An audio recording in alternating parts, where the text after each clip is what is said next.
Before we get into today's video, I would like to welcome two of our newest subscribers, Juliet Lasiri and V. Marzek. Welcome to the family. And now, on with today's video.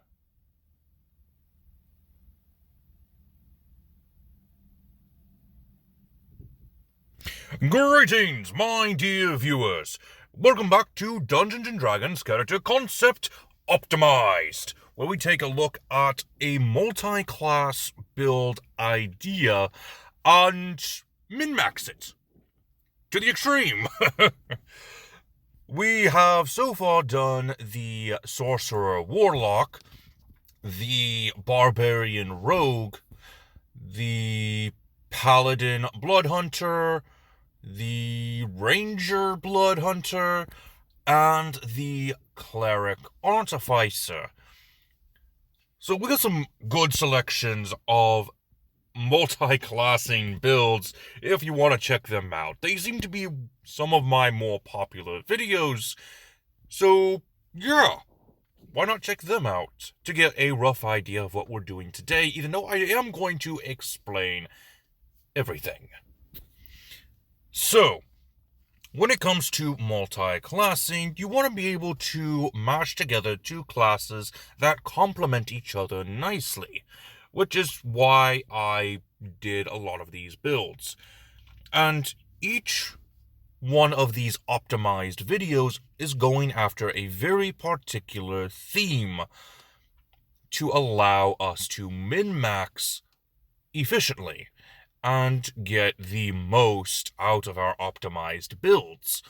With the Sorlock, that was using the metamagic options from the Sorcerer, as well as using the Warlock's ability to generate spell slots after a short rest to essentially create an infinite amount of spell slots. For the Tech Priest, it was not dying, so we can make sure our party does not die. So what about this build? This build is an Artificer Wizard multi-class, which I have dubbed the Archivist. Now, funny thing before we get into the explanation for this build, Kobold Press does have a background known as the Archivist, and there is an Unearthed Arcana Artificer subclass also known as the Archivist, which we are not going to be using in today's build because of one thing: my limitations. When it comes to character concept optimized, I am using strictly the core material. That means no Unearthed Arcana, no third-party, second-party, partner material, none of it. Even if I wanted to use Keith Baker's material in exploring Eberron or Dread Metral, I can't use it because it's not core material. So let's go ahead and figure out what we're doing with the Artificer and Wizard. The Artificer, much like in our Tech Priest build, reinforces a wizard's defense, allowing them to essentially live longer. And we also get to give our wizard access to some very important magic items that we probably won't encounter. Like, for example, a powerful spellcasting focus or a higher armor class. Because with these min-max builds, you're probably going to have a couple of DMs that are mad at you for trying to min-max and ruin the game. So we're going to make sure that we are able to supply our own magical items.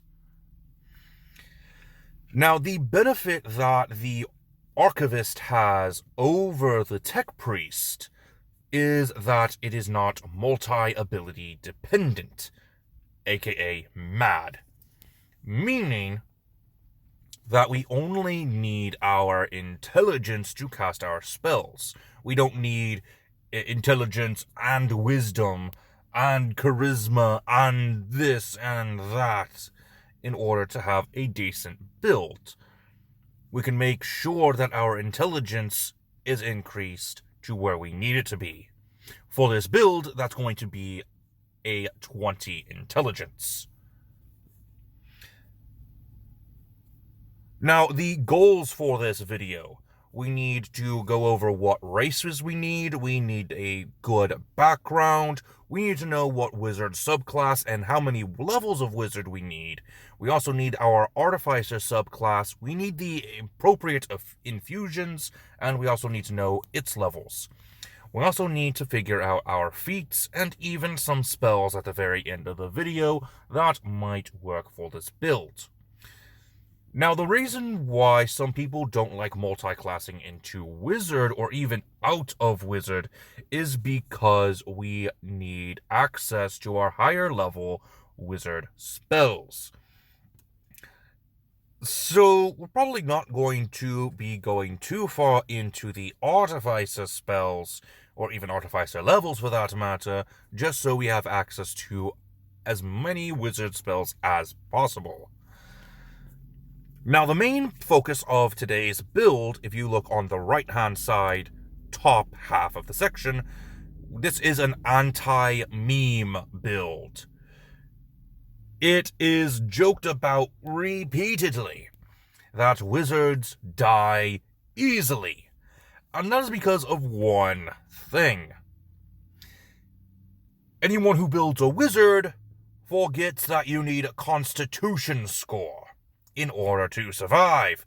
More importantly, your Constitution is a part of your concentration checks, because a lot of your spells require you to keep the spell active on your own. If you were to drop your concentration, the spell ends early. And we can't have that. So we need to make sure we have a high Constitution and a decent AC armor class. I have an example of some stats that we will be using just as an example. The stats I have as our example build are using the point buy system like I do for my character conversion series. A strength of 14, dexterity and wisdom at 10. Charisma is going to be our dump stat here because we're not communicating in the slightest. We use our magic to do the talking. And that's why we have our Constitution and Intelligence as our higher scores. The highest after our racial bonus, which increases our Constitution by 2 and our Intelligence by 1, since we are using the point buy system to get a 15 Intelligence. That's right, we don't have an 18 Intelligence right off the bat. That's because we are not using the custom lineage for our race. Our race has either the Vidalcan or the Warforged. Now, I chose these particular races because, one, the Vidalcan's Dispassion gives us advantage on all saving throws involving intelligence, wisdom, and charisma. This race has been one of the choices in most of my optimized builds because of this very feature. It's kind of annoying, but if it works, it works. Now, the second option here is the Warforged because of the integrated protection feature, which gives us a +1 to our armor class. Thanks to our Warforged, we do not need to eat or drink. And Warforged has been another race that has appeared in a couple of our builds, which, yeah, surprising. It's almost like both of these races are perfect for optimizing certain builds. But we also get skills in sleight of hand, vehicles, and the common and Vidalcan languages. Thanks to Tyler's precision, we also get a bonus to that sleight of hand check that we are getting. So yeah, pretty good stuff. Now for our background, we're going to go for the Wildspacer background. This gives us proficiencies in the skills Athletics, Survival, Navigator's Tools, and Vehicles of Space. We also get the feature Wildspace Adaptation, which gives us the feat Tough. Now, if you are not aware of the Tough feat, well, you've been missing out, my friend, as the Tough feat gives us a +2 hit points per level of our character, which has been giving us a lot of good hit points and would be perfect for this build with the theme of do not die quickly. So yeah, that's the basis. But now we need to think about our classes. Starting things off with the Artificer. We're only going to go 4 levels into Artificer, which does slightly hurt our infusions, as we are only able to have 4 available and can only use 2 of them. The infusions that we want are Enhanced Defense, Repeating Shot, Replicate Bag of Holding. Oh, hello D&D builds. Anyway, Enhanced Defense, Repeating Shot, Replicate Bag of Holding, and Replicate Sending Stones. The ones that we're going to be using most often are going to be the Enhanced Defense for an extra +1 to our armor class, and the Replicate Bag of Holding, so we can shove as many scrolls and all of our necessary spellbook components, and even our gigantic spellbook itself, which is probably going to weigh a lot more than our carrying capacity. Which is another thing. You're carrying around a giant spellbook. Why in the world would you dump strength? Which is why our example stats included a 14 strength. But there is another reason for that, and that is because of our Artificer specialist, the Armorer. We get Tools of the Trade, Armorer spells in Magic Missile and Thunder Wave, and we get Arcane Armor with the armor model of Guardian. I picked Guardian because it gives us Thunder Gauntlets, which have the simple melee weapon property. So yeah, we're going to use our Thunder Gauntlets to start punching people. And it actually deals 1d8 thunder damage while nothing else is in that hand. So yeah, that's pretty good. If you don't have any weapons on you, which you probably won't, you can use your Thunder Gauntlet to punch people. And the best part is if... Let's see, what was it? Thunder Gauntlets, I believe, give them disadvantage on attacks on creatures that are not you, which is hilarious. But the important part is that thunder damage, which does increase using your strength modifier, which is currently at a +2. And will stay a +2 for this entire build using our example stats that we had near the beginning of this video. So that is our Artificer levels. What about the Wizard? For our Wizard, we're going to go 16 levels into Wizard and grab the subclass Blade Singing. This gives us training in War and Song, and we get the ability Blade Song. This increases our armor class equal to our intelligence modifier, and by the end of this build, you should have a +5 on your intelligence modifier. So that's going to give you a nice increase to your armor class. Your walking speed also increases by 10 feet. So you essentially have a 40-foot movement speed. Not bad. You also get advantage on dexterity acrobatics checks. And you also get a bonus to Constitution saving throws meant to maintain your concentration equal to your Intelligence modifier. Very important stuff. And currently, your Constitution score is a +3 modifier, with your Intelligence, which should be a +5 by the end of the build, will be a nice +8 to your concentration saving throws. Very nice.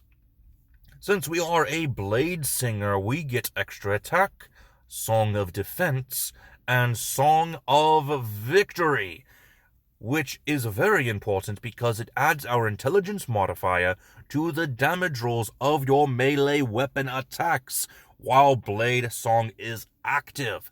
And if you remember, the Guardian model gives us our Thunder Gauntlets, which count as simple melee weapons. And we will be using Strength instead of our Intelligence for the Guardian model.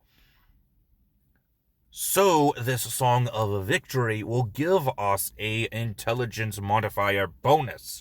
Should be a +5 to our damage rolls. So that means we get a 1d8 +7 in total on our damage rolls. Now, for our feats, we want the Dual Wielder, Fighting Initiate, and Warcaster feats. We're going with Dual Wielder because it gives us a +1 AC while wielding 2 separate melee weapons in each hand, which are our Thunder Gauntlets. Boom, boom, thunder power. And with dual wielding, you can use a bonus action to attack with your other Thunder Gauntlet, which is great. Now, normally, you wouldn't be able to add your Strength modifier to your damage rolls, but with 2-weapon fighting, you get to add it.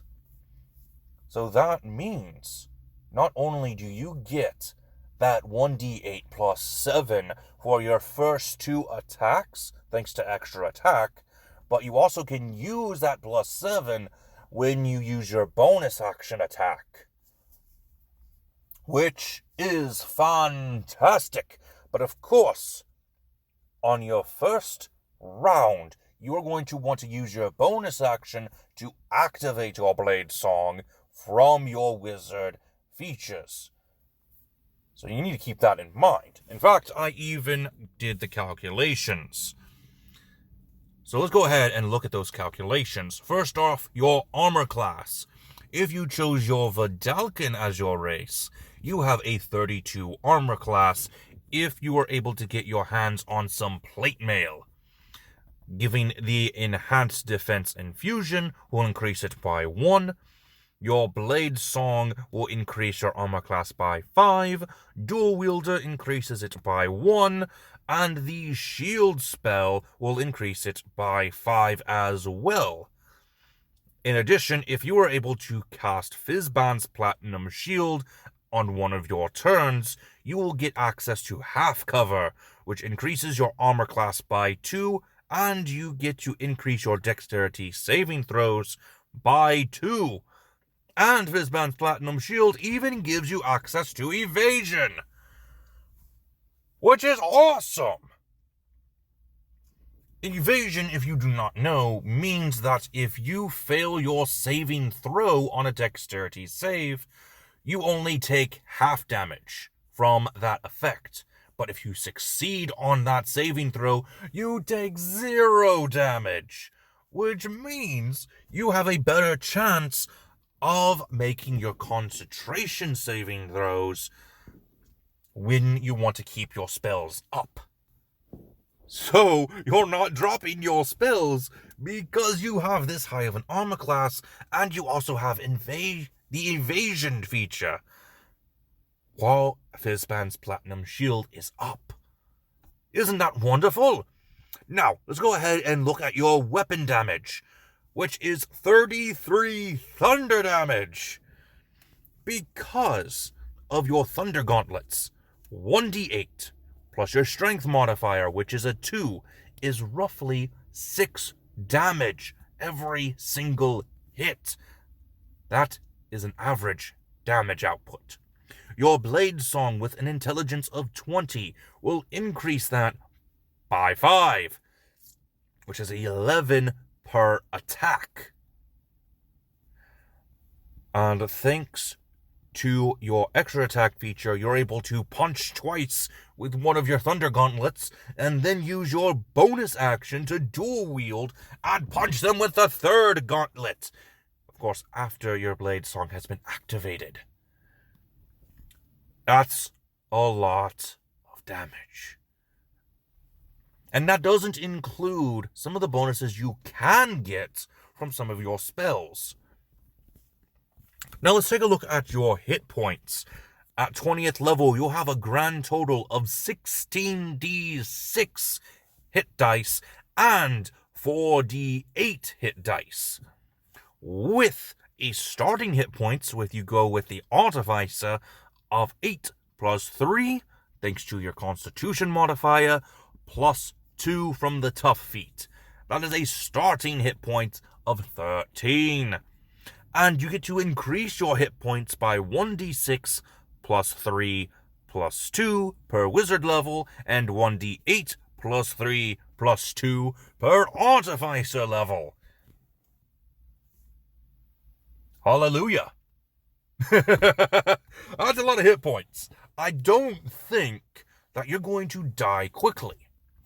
Of course, if someone were able to get past your armor class by, say, getting a natural 20, or 19 if they happen to be a champion fighter,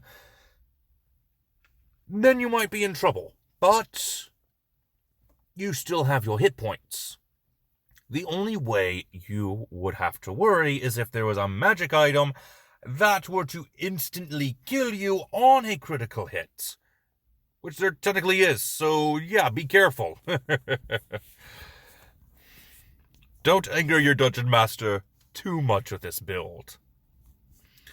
Now, of course, this is the min-maxed option. You can choose whatever subclasses you want for your Archivist.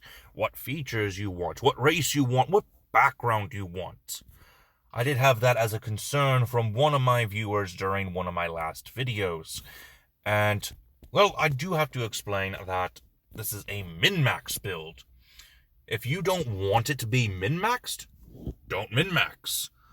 Go for what makes you happy.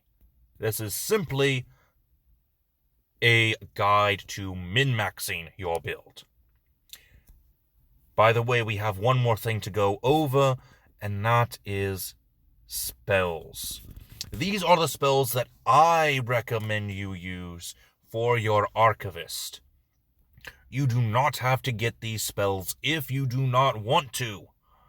You can choose your own spells. So let's go ahead and start off with the easiest one to go over, the Artificer spells. For your cantrips, I have picked Guidance and Sword Burst. For your first level spells, we have Cure Wounds, Detect Magic, Feather Fall, Jump, Sanctuary, Purify Food and Drink, and Tasha's Caustic Brew. For your wizard spells, we have the cantrips Booming Blade, Green Flame Blade, Fire Bolt, Shocking Grasp, and Toll the Dead. Some very powerful spells, especially that Booming Blade and Green Flame Blade.